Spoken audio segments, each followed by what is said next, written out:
Assalamualaikum, salam sejahtera dan selamat kembali semula ke channel Abang. Terima kasih sangat-sangat sudi nak dengarkan cerita yang Abang nak sampaikan. Hari ini Abang nak sampaikan dua cerita daripada dua orang yang berbeza. Tapi salah satu daripada cerita tu cerita berat. Jadi sebelum kita mulakan cerita, marilah kita sama-sama berdoa kepada Allah Ta'ala. Semoga dipanjangkan umur, dimurahkan rezeki, diberikan kesihatan yang baik untuk kita semua, dipermudahkan segala urusan kita dunia dan di akhirat. Semoga Allah memberikan syurga buat mak ayah kita, memberikan keamanan untuk kita satu dunia, juga memberikan umur yang diberkati. Pada yang dengar cerita Abang, kalau ada dalam keadaan tak sihat, kita doakan semoga cepat sembuh seperti sedia kala. Semoga kita semua dijauhi daripada sihir dan hasad dengki. Tanpa membuang masa lagi, Abang mulakan cerita kali ini dengan A'udzubillahi minasyaitanirrajim. Bismillahirrahmanirrahim. Allahumma salli ala Sayyidina Muhammad wa ala ali Sayyidina Muhammad. Semoga kita semua mendapat syafaat daripada Rasulullah di akhirat nanti. Amin.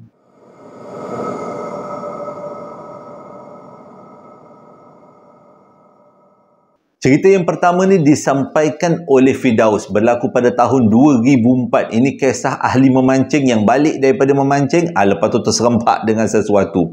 Ceritanya pada waktu tu 2004, dia ni ada kawan, Firdaus ni. Ada nama kawan dia Nasar macam tu. Jadi Nasar ni tinggal dekat Bota. Firdaus ni tinggal dekat Ipoh. Tapi mereka ni memang kawan baik waktu memancing. Waktu kejadian tu sebenarnya dia orang ni memancing dekat satu tempat, satu daerah kawasan lah, macam Lombong gitulah, dekat dengan asrama lama Universiti Teknologi Petronas. Jadi ramailah yang mungkin tahu tempat tu. Mula-mulanya memancing siang dapat banyak ikan, meriahlah ikannya. Jadi lepas habis banyak ikan, lebih kurang dah nak maghrib macam tu, dia orang ni berpakat-pakat lah nak balik. Disebabkan tempat memancing tu memang sangat dekat dengan rumah Nasar, iaitu terletak dekat Bota. Jadi Firdaus dengan Nasar ni pun pergilah ke Bota dulu, hantar si Nasar ni balik rumah. Sampai dekat rumah, waktu tu dah masuk maghrib.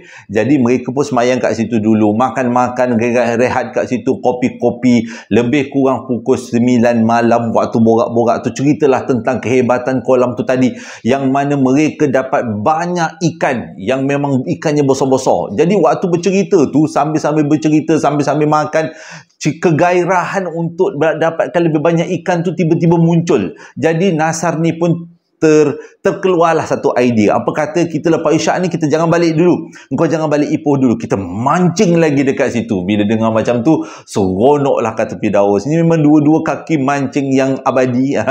Jadi bila dengar idea macam tu, diorang pun rasa macam tak nak lepaskan peluang. Ini bukan peluang yang jarang-jarang datang, yang selalu datang, ni jarang-jarang ni. Jadi diorang ni pun lepas semayang isyak, diorang ni pun pergilah berdua, pergi ke kolam tu balik, memancing lagi. Jadi tapi untuk kali yang kedua ni memancingnya tak berapa lama sangat, lebih kurang 1 jam aja. Sebabnya Nasar jadi tak sihat, dia jadi macam nak demam-demam, rasa macam nak muntah-muntah, nak pening-pening. Jadi lepas 1 jam tetap juga dapat banyak ikan. Mereka ni pun baliklah semula, keluar daripada tempat kawasan memancing tu tadi, menuju ke rumah si Nasar, hantar Nasar balik rumah. Lepas hantar Nasar balik rumah, tapi tak terus-terus balik, kata si Firdaus. Dia minum lagi untuk kali yang kedua dekat rumah Nasar ni tadi. Sampailah jejak pukul 12 malam minum kat rumah Nasar. Jadi lepas minum kat rumah Nasar dah lewat sangat, nak balik ke Ipoh ni daripada Bota ni lebih kurang 1 jam perjalanan, 50 minit macam tu. Jadi dia minta izin lah Nasar, kata nak balik, dia tak boleh balik malam sangat, nanti kan takut bahaya, jadi apa-apa tengah jalan kan susah kan. Jadi dengan naik kereta, si Firdaus ni pun bertolaklah daripada rumah Nasar menghala ke Ipoh. Kejadian ni berlaku dekat Felkra Nasaruddin, kalau tak silap abang. Abang pun baru tahu ada Felkra Nasaruddin sebenarnya. Jadi bila sampai dekat, berjalan di malam ni. Jadi naik kereta sampailah dekat Felkra Nasaruddin. Waktu tu agak takut juga dekat kawasan tu, sebabnya memang dia banyak kali dengar tentang orang Kemalangan. Katanya orang Kemalangan sebab ada orang melintas. Bila nampak orang melintas, yang si pembawa kereta ni dalam keadaan huru-hara, itu yang jadi kemalangan. Ada kemalangan yang selamat, dan tapi kebanyakannya kemalangannya meragut nyawa. Okey. Jadi bila dah nak sampai dekat selekoh yang dikatakan memang seram tu, waktu tu Firdaus dah mula bersedia dari segi mental supaya dia tidak terlalu terkejut. Kalau tiba-tiba ada makhluk melintas, dia tak naklah jadi kemalangan waktu tengah malam. Jadi waktu dia nak sampai dekat selekoh tu, daripada jauh dia nampak ada seorang lelaki tengah berdiri. Berjalan bertentangan dengan dia. Dia nak kena ngala ke atas, benda tu nurun ke bawah dekat tepi jalan. Jadi bila dia berjalan, dia bawa kereta tu, dia nampak orang berjalan tu, dia yakin yang dia nampak tu bukan makhluk kita, ni makhluk alam sebelah. Sebab dekat kawasan tu tak ada orang, tak ada rumah, tak ada penempatan, dia kata. Itu memang kawasan kemalangan. Jadi daripada jauh dia dah tahu apa yang dia nampak tu adalah makhluk alam sebelah. Ini adalah pengalaman yang pertama kali dia nampak sesuatu alam sebelah. Dia naikkan lampu supaya high beam. Bila naikkan high beam, lelaki yang dia nampak dekat depan yang tengah berjalan tu adalah seorang lelaki Cina yang umur lebih kurang 60 ke 70 tahun. Berjalan dalam gelap dengan bajunya yang lusuh. Pertama kali dia nampak sesuatu daripada alam sebelah. Dan dia yakin bukan manusia. Ada dua tanda. Yang pertama, bila dia naikkan high beam, orang tu yang tengah berjalan tu, Cina tu, tetap tak kelipkan mata. Dia tetap macam membuntangkan matanya. Kalau orang normal, dia akan tundukkan kepala dia sebab dia tak nak lampu kereta yang menyala tu menerpa masuk ke mata dia. Dan pedihlah mata dia kan. Dia tak nak macam tu. Jadi sekarang ni yang ada dekat depan dia ni langsung tak berkelip bila dinyalakan lampu high beam. Dah memang bukan orang. Jadi pada waktu tu, si Firdaus ni tadi ambil peluang. Berjalan berselisih dengan makhluk tu dengan membawa kereta perlahan-lahan. Nak tengok. Pertama kali ni kan nak tengok setan ni kan. Jadi bila dia berselisih, memang bentuknya memang macam orang. Cuma kita tahu dia berjalan keadaan seperti terapung kata. Jadi bila dia berselisih tu, wah dia kata ini pengalaman pertama. Nak kata takut tidak juga. Nak kata seram adalah sikit lah. Dia kata tak takut. Cuma suasana tu jadi seram. Dan tahu tempat tu ada banyak kemalangan kan. Jadi bila dia dah melepasi orang tu, dia tengok ke belakang, dia perlahankan kereta tengok ke belakang, uncle tu dah tak ada dah. Lelaki Cina tu dah tak ada. Betul lah itu bukan makhluk alam kita, makhluk alam sebelah. Tapi sepanjang perjalanan Mala ke Ipoh ni, dia pandang-pandang juga dekat tempat duduk belakang. Takut-takut kan uncle tu nompang ke apa ke. Bolehlah dia baca-baca ngalau-ngalau kan. Tapi tak ada pula benda tu menompang. Sampailah ke Ipoh. Esoknya dia ceritalah dengan Nasaruddin. Dia ceritalah dengan Nasan kan, kawan ni tadi. Yang dia nampak makhluk dekat kawasan kemalangan. Kawan dia cakap memang ramai orang nampak dekat situ. Dan itulah menjadi salah satu punca orang kemalangan. Siapa-siapa yang ada pengalaman yang lebih kurang sama dekat Jalan Felkran Nasaruddin tu tadi, bolehlah kongsi dengan abang. Semua kita boleh tahu dekat kawasan komen kan nanti.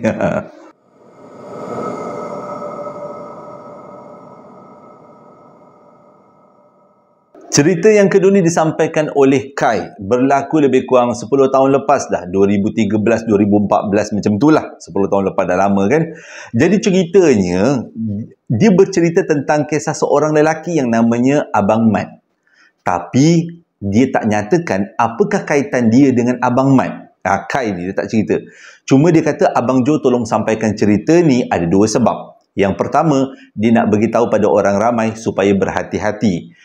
Orang yang nak diceritakan pada malam ni mengalami satu kejadian yang sangat susah nak dijelaskan. Dia menjadi keldai. Okey, ceritanya adalah pada waktu ni, Abang Mat ni bekerja sebagai seorang pemandu bas. Siapakah hubungan Abang Mat dengan Kai? Dia tak beritahu. Cuma dia nak minta abang sampaikan. Jadi Abang Mat ni pada tahun 10 tahun, 12 tahun yang lepas, dia ni bekerja sebagai pemandu bas. Jadi memandulah dia ke mana-mana. Dia ada seorang isteri yang cantik, anak-anak yang bagus-bagus semuanya. Nak kata dia ni orang yang handsome, tidak jugalah. Biasa-biasalah. Orang-orang tipikal orang Melayu. Lepas tu, cuma yang membezakannya daripada orang lain, dia mempunyai isteri yang sangat cantik, yang sangat baik, yang sangat setia. Itu adalah ciri-ciri isteri yang menjadi idaman kan. Jadi dia kata, setiap kali dia memandu jauh-jauh, dia akan tinggalkan anak isteri dia. Jadi tak jadi masalah sebagai seorang isteri yang faham tentang kerja suami, dia okey je. Si isteri okey je. Dia tahu suami dia seorang yang jujur, suami dia seorang yang amanah dalam menjalankan pekerjaan. Okay. Jadi pada satu hari tu, ada seorang penumpang namanya Mona. Dia selalu menumpang naik bas yang dipandu oleh Abang Mat. Dan sempat jugalah mereka ni berkenalan-kenalan sebagai seorang penumpang dengan pemandu. Okey. Jadi Abang Mat ni selalulah cerita dekat bini dia. Yang dia kata ada seorang penumpang tu namanya Mona. Orangnya tak berapa nak cantik sangat. Tapi nampak macam aura-aura pelik lah. Dia kata aura negatif. Jadi si isteri dia pesanlah, hati-hati. Kalau orang-orang negatif ni, bahaya ni bang. Abang kena berhati-hati supaya nanti tak terjerat. Dia kata, jangan risaulah. Kita ni orang semayang. Dia kata, ingat Nabi, ingat keluarga. Tak adalah abang nak cari perempuan lain. Awak pun dah cukup atas bawah. Cantik semuanya, pengai bagus. Awak ni umpama bidadari di hati abang lah katanya. Jadi tak akan mungkin abang cari yang lain. Lagi-lagilah yang Mona. Yang macam Mona tu kata, cantik Mona tu, tapi tak tercantik sebanding si isteri ni tadi. Okey. Jadi setiap kali apa yang berlaku di antara Abang Mat dengan Mona, pasti Abang Mat akan ceritakan pada isteri dia. Ceritakan segala-galanya. Tak ada selindung-selindung. Dia kata Mona tergoyang-goyang. Bukan. Mona memikat dia cerita. Dia ada ceritakan semuanya tentang apa yang terjadi dekat bini dia. Nak jadi cerita pada satu hari. Satu hari Abang Mat beritahu dekat bini dia. Dia kata, Yang, dia kata, salah, sebelum tu. Takut tertinggal ni. Satu hari, betul lah. Alamak, betul ni. Satu hari tu dia cerita dekat bini dia. Yang, dia kata, tadi masa abang bawa Mona naik dengan bas ni, lepas tu bila Mona turun, dekat tempat duduk Mona tertinggal satu paku besar, dia kata.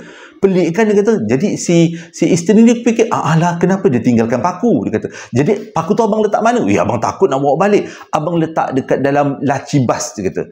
Dia kata, hati-hati bang.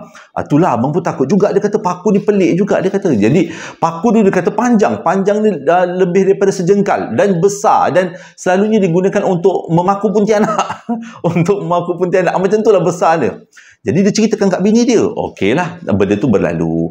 Selang 2-3 hari lepas dia jumpa paku tu, tiba-tiba satu hari tu suami dia beritahu. Dia kata, Yang, dia kata, abang ni nak keluar kejap. Kenapa bang, dia kata? Ni Mona ni minta abang hantarkan. Dia kata dia nak bayar. Dia minta abang hantarkan daripada A ke tempat B.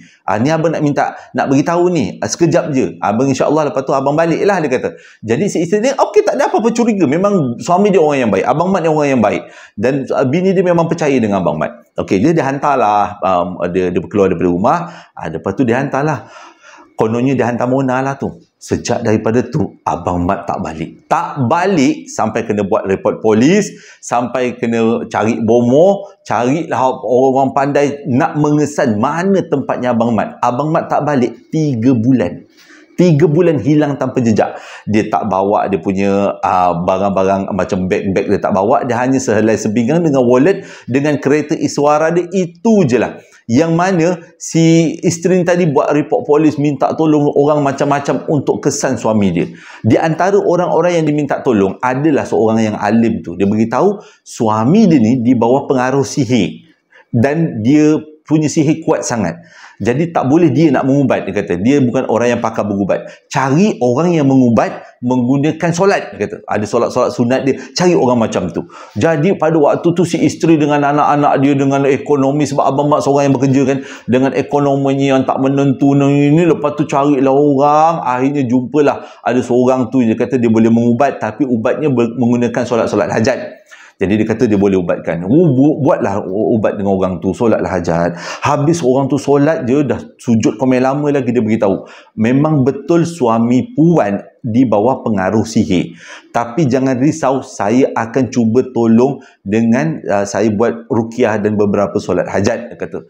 Okey, pada waktu tu lelaki tu pun dah ustaz tu pun dah memberi janjilah kan kepada Siti ni tadi. Jadi Siti pun balik rumah. Jadi yang ustaz ni terus dengan perubatan dia, sebab dia kesian tengok Siti dengan anak-anaknya yang ramai kan, ada 5-6 orang anak dia, kesian ditinggalkan ayah. Dia buatlah solat hajat. Dia buat solat hajat sampai hari yang terakhir tu solat hajat. Dia beritahu dengan Siti, dia kata, insya-Allah Abang Mat akan balik. Jadi Puan Siti tunggu aja dekat rumah, insya-Allah akan balik. Muncullah jiran-jiran semua baik kan. Jiran-jiran pun dah beritahu Abang Mat akan balik. Jadi pada hari tu mereka menunggu Abang Mat akan balik. Dalam petang tu tiba-tiba masuk kereta Abang Mat. Masuk kereta Abang Mat dekat ruang dalam rumah. Lepas tu Abang Mat keluar daripada kereta dengan Abang Mat berjurai air mata, dengan dia kurus, dengan berjurai air mata, dengan bajunya yang kepam. Dia peluk bini dia. Dia sedih sangat. Waktu tu keluarga dia pun sambut dia. Pada waktu tu semua orang rasa macam rindu dengan Abang Mat. Anak-anak rindu, isteri rindu. Waktu tu semua orang nak tahu ke mana Abang Mat pergi. Okey. Jadi Abang Mat kata, nanti dia ceritakan, dia pun baru dapat hidayah lah, dia kata, baru dapat petunjuk, dia kata. Okey. Jadi pada waktu tu Abang Mat pun mandi dengan keadaan kepam. Dia ni dah 3 bulan tak mandi ni, dalam keadaan kepam dengan baunya lain macamnya lah, begitulah, dengan keretanya yang penuh dengan lumpur lah, apa benda tu semua. Jadi diorang pun baliklah ke rumah, masuklah Abang Mat ke rumah, bersih-bersihkan diri, makan. Jadi dia kumpul lah ramailah jiran-jiran ni dekat rumah. Dia nak dengar cerita apa sebenarnya yang berlaku. Abang Mat dengan rambutnya tak potong 3 bulan tu, dengan janggutnya, dengan jambangnya manjang-manjang, memang pelik sangat, macam tersesat dalam hutan. Okey, mesti ramai nak dengar cerita kan? Nak tahu apa je yang terjadi.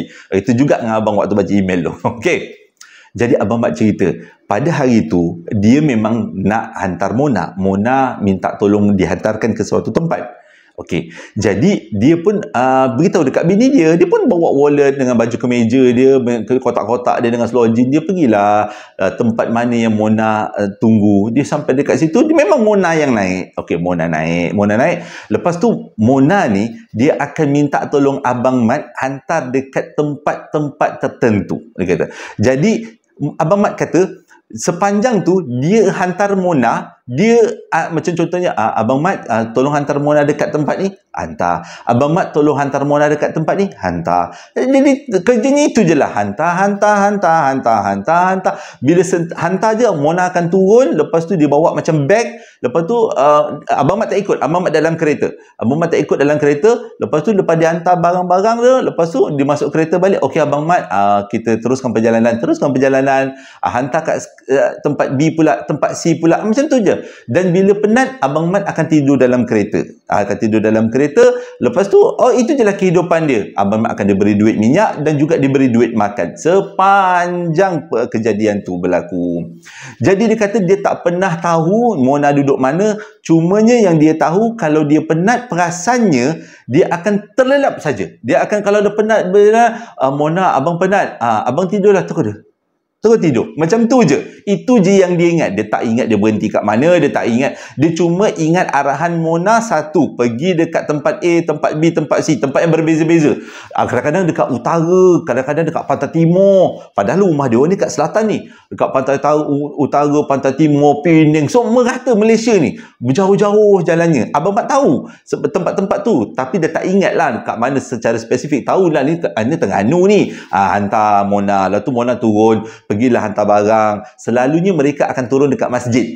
Itu je Abang Mat ingat. Hantar dekat masjid, lepas tu Mona akan hilang. Lepas tu dah selepas beberapa ketika, Mona akan sampai, masuk dalam kereta balik, teruskan perjalanan. Jadi dalam sepanjang 3 bulan tu, itulah kerja Abang Mat. Dan kalau Abang Mat ngantuk, Abang Mat berhenti tepi jalan, tidur. Itu je yang dia kata.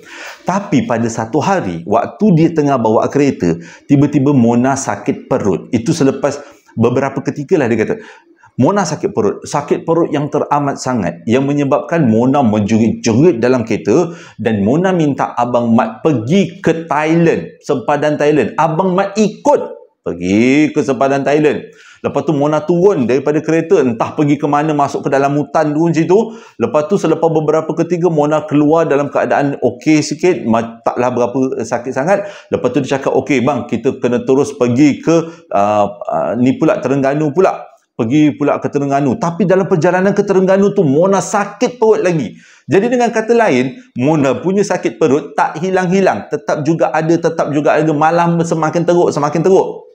Sampai kan dia menjerit-jerit dekat dalam kereta. Akhirnya Mona beritahu, abang mandu kereta sekarang, kita pergi ke selatan. Kalau aku tak silap, abang ke Muar macam tu. Kita pergi ke Muar sekarang juga. Dah berjerit-jerit dalam kereta dekat belakang ni.